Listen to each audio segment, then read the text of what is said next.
आज हम लोग सॉल्यूशन के जो हेडिंग हम लोग पढ़ रहे हैं क्वथनांक उन्नयन, उसका हम लोग 6वें और 7वें नंबर का एक्सरसाइज देखेंगे। ठीक है, इसके पहले हम लोगों ने कितने एक्सरसाइज देख लिए? 5 देख लिए। क्वेश्चन पे ध्यान दीजिए, सारे क्वेश्चन जो है बोर्ड एग्जामिनेशन में पिछले वर्षों में पूछे जा चुके हैं और आने वाले समय में आपसे पूछे भी जा सकते हैं।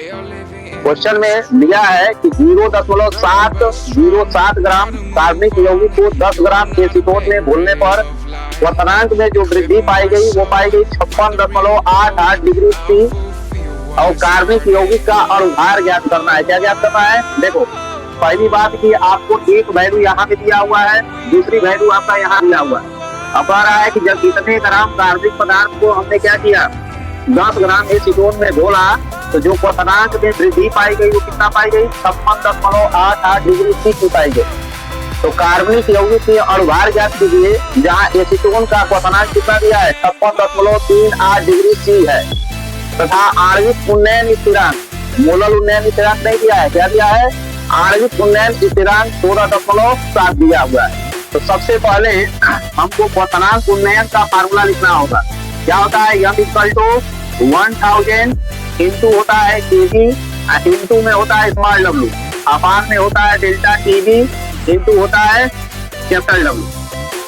अब देखिए, इसमें स्मॉल डब्ल्यू आपको क्या बताया गया था? विलेय का भार बताया गया था। क्या बताया गया था? विलेय का भार। और कैपिटल डब्ल्यू क्या होता है? विलायक का भार होता है। तो हमने आपसे बताया था कि जब भी ग्राम, मिलीग्राम या केजी में मान दिया होता है तो हमेशा वो किसको रिप्रेजेंट करता है? भार को। किसको रिप्रेजेंट करता है? भार को। जिसमें आपका एक वैल्यू दिया है 0.707 ग्राम और एक दिया है 10 ग्राम। तो जो सबसे कम मान होती है, यानी W की सबसे जो क्या होती है, कम मान होती है, वह हमेशा विलेय का मान होती है।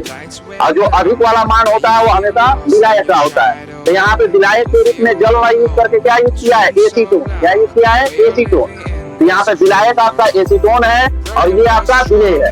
तो स्मॉल W की वैल्यू कितना दिया है? 0.707 ग्राम। ठीक है, और कैपिटल W का वैल्यू दिया है आपका 10 ग्राम। अब आगे अगर आप चलते हैं तो कह रहा है कि घोलने पे क्वथनांक में वृद्धि कितने तक होती है? घोलने पे, यानी जब हम विलायक में किसको घोल लेते हैं? 0.707 ग्राम विलेय पदार्थ को घोलते हैं, तो जब घोल दिए तो क्या बन जाएगा? विलयन। तो विलयन का क्वथनांक में वृद्धि कितने की देखी गई? 56.88 का। तो विलयन के क्वथनांक को हम क्या लिखते हैं? TS। कितना है? 56.88 डिग्री सी। फिर आगे कह रहा है कि कार्बनिक यौगिक का अणुभार ज्ञात कीजिए। अणुभार क्या है? यम है। तो यम का हमको क्या करनी है? गणना करनी है। फिर आगे कह रहा है कि जो हमारा विलायक एसीटोन था, इसका क्वथनांक कितना है? तो विलायक के क्वथनांक को हम किससे रिप्रेजेंट करते हैं? कैपिटल T से। कितना दिया है? 56.38 डिग्री सी दिया है। तथा आणविक उन्नयन स्थिरांक, आणविक उन्नयन स्थिरांक यानी Km की वैल्यू दिया हुआ कितना बाबू? 16.7। ठीक है, और आपको Km को कन्वर्ट करना होगा केवी में। केवी में कन्वर्ट करने का फार्मूला बताया गया था कि Km अपान में क्या होता है? 10। तो जब आप 16.7 में क्या करेंगे? 10 से भाग देंगे तो दशमलव जो होता है एक अंक आगे खिसक जाता है, तब ये हो जाएगा 1.67। कितना हो जाएगा? 1.67। अब आगे आप चलेंगे तो अब आपको देखिए फार्मूले में जो फार्मूले में हमने यूज किए थे उसका स्मॉल W, कैपिटल W, उसके बाद से केवी और यम सबका पता चल गया। डेल्टा टी भी कहीं मिला है? नहीं मिला है, क्योंकि यहाँ पे विलयन का क्वथनांक और विलायक का क्वथनांक दिया था। तो डेल्टा टी भी बराबर आपको बताया गया है। क्या होता है? TS minus T। क्या होता है? TS minus T। तो अब TS माइनस T कर दीजिए, तो TS की वैल्यू दिया है कितना? 56.88। इसमें से क्या करेंगे? 56.38 को जब आप सब्सट्रैक्ट कर लेंगे तो देखिए 8 में से 8 जाएगा, कितना बचेगा? 0। 8 में से 3 जाए 5, 0। डेल्टा टीवी की वैल्यू कितनी हो जाएगी? 0.50। ठीक है, अब आप क्या करेंगे? अब इस फार्मूले में से आपको क्या करना है? फार्मूले पे मान को रख दीजिए। तो m इक्वल टू क्या हो जाएगा? 1000, क्योंकि m निकालना है इसे फार्मूले में किसी प्रकार की चेंजिंग नहीं होगी। केवी की वैल्यू कितना लाए हो? 1.67 और स्मॉल डब्ल्यू कितना लाए हो? 0.707। अपान में आपका क्या हो जाएगा? डेल्टा टीवी की वैल्यू आया है 0.50 और आपका कैपिटल डब्ल्यू कितना है? 10 है। आपको करना क्या है? 1 0 से 1 0 काट दीजिए। 100 से ये 2 अंक का दशमलव है, काट देंगे तो ये क्या आ जाएगा? चाहिए मत करिए, ऐसे कर लीजिए। 1000 से इसमें मल्टीप्लाई कर देंगे तो ये 3 अंक का दशमलव खत्म हो जाएगा। क्या हो जाएगा? 3 अंक का दशमलव खत्म हो जाएगा। अब 10 से गुणा करेंगे तो 10 अंक क्या होगा, दाई तरफ खिसकेगा तो ये 5 हो जाएगा, तो ऊपर आपका हो जाएगा 1.67 इंटू में हो जाएगा 707 और नीचे कितना आ जाएगा बाबू 5 हो जाएगा। जब 10 से मल्टीप्लाई करेंगे तो 1 अंक क्या होगा, राइट साइड की तरफ खिसक जाता है, तो जब खिसकेगा तो क्या होगा 5.0 हो जाएगा, यानी 5.0 का मतलब होता है 5। अब आपको करना क्या है, इन दोनों वैल्यू को क्या करना है, ऐड मल्टीप्लाई कर लेना।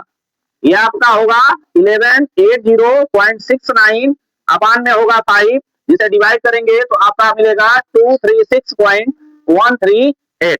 तो यम की वैल्यू कितनी हो जाएगी 236.138 और यम की कोई यूनिट नहीं होती। देखो नेक्स्ट क्वेश्चन क्या कर रहा है कि 18 ग्राम ग्लूकोज है, उसको 200 ग्राम जल में घोला गया है। देखो जब भी आपको किसी भी विलयन को बनाने के लिए अगर जल की बात कर दिया है तो जल हमेशा क्या होता है, विलायक होता है। क्या होता है, क्यों, क्योंकि जल आदर्श विलायक माना गया है। क्या माना गया, आदर्श विलायक माना गया। तो चाहे जल की मात्रा विलयन में कम हो या अधिक हो, वो हमेशा क्या होगा, विलायक ही होगा। में घोलने पर क्वथनांक में उन्नयन, देखो क्वथनांक में उन्नयन कर रहा है। इस वाले क्वेश्चन में क्या कर रहा था, क्वथनांक में वृद्धि कर रहा था कि जब घोला गया तो क्वथनांक में इतने की वृद्धि पाई गई। इसमें कह रहा है कि घोलने के बाद क्वथनांक में जो उन्नयन हुआ वह 0.51 डिग्री सेल्सियस मोलर इनवर्स पाया गया। तो मोलर उन्नयन स्थिरांक की गणना कीजिए। तो यहाँ पे देखिए 18 ग्राम किसकी वैल्यू है बाबू, स्मॉल डब्ल्यू की। किसकी वैल्यू है, आइए है क्या, ग्लूकोज है। तो ग्लूकोज का अनुभार कितना बताया गया है 180। कैसे निकालेंगे, ग्लूकोज का सूत्र क्या आता है C6H12O6 निकालिए। कार्बन के एक परमाणु का परमाणु भार कितना आता है, तो 12 गुणे क्या लिखेंगे 6 प्लस हाइड्रोजन का होता है 1, तो 12 एक गुणे क्या आ जाएगा 12 अपने प्लस ऑक्सीजन की बात करें तो 6 क्या आता है इसका 16 होता है और 6 परमाणु दिया है। साल करिए तो 12 छक्के 72, अधन अधन 16 छक्के जब जोड़ेंगे तो ये कितना हो जाएगा 180 हो जाएगा। कितना होगा बाबू 180 होगा। इसके बाद कैपिटल डब्ल्यू की वैल्यू दिया है कितना 200 ग्राम। कितना दिया है 200 ग्राम। कह रहा है क्वथनांक में उन्नयन यानी डेल्टा टीवी दे दिया है। कितना दिया है 0.51 degree C molar inverse, molar inverse. कह रहा है केवी की गणना करिए। किसकी गणना करिए, केवी की। अब फार्मूला आपको पता है एम इक्वल टू क्या आता है बाबू 1000 into KV into small W upon delta TV into capital W. पीछे कई क्वेश्चनों में हम लोग केवी की गणना किए थे। अब वहां हमने बताया था कि जब भी केवी को बाहर करेंगे, केवी को ज्ञात करना तो इसको बाहर लेना पड़ेगा ना, तो यम आकर इसमें मल्टीप्लाई तो करेगा लेकिन नीचे का सारा ऊपर हो जाएगा, ऊपर का बचा हुआ नीचे आ जाएगा। तो यम इंटू क्या आ जाएगा बाबू डेल्टा टीवी इंटू में हो जाएगा कैपिटल डब्ल्यू अपान में होगा 1000 इंटू होगा स्मॉल डब्ल्यू। मान रखिए 180 गुणे 0.51 ये आपका क्या होगा 200 है, 200 नीचे 1000 हो जाएगा। ये कितना दिया है 18। देखिए 1 2 3 से 3 जीरो आप क्या कर दीजिए काट दीजिए। अब आपको करना क्या है 18 से 18 कट जाएगा। अब बच गया ऊपर क्या 0.52 इंटू 2, तो केवी बराबर बच गया 0.51 इंटू हो जाएगा 2 मल्टीप्लाई करिए 2 1 जा 2 और 2 5 जा 10। 2 डिजिट के बाद आप तो इनवर्स क्या लगा देंगे, यहाँ पे पॉइंट लगा देंगे। ये हो जाएगा आपका केवी आपका, ये मोलर इनवर्स नहीं होगा, यहाँ पे यूनिट गलत दिया है, ठीक है। ये डिग्री सेल्सियस होगा, ये होगा degree Celsius molar inverse, molar inverse.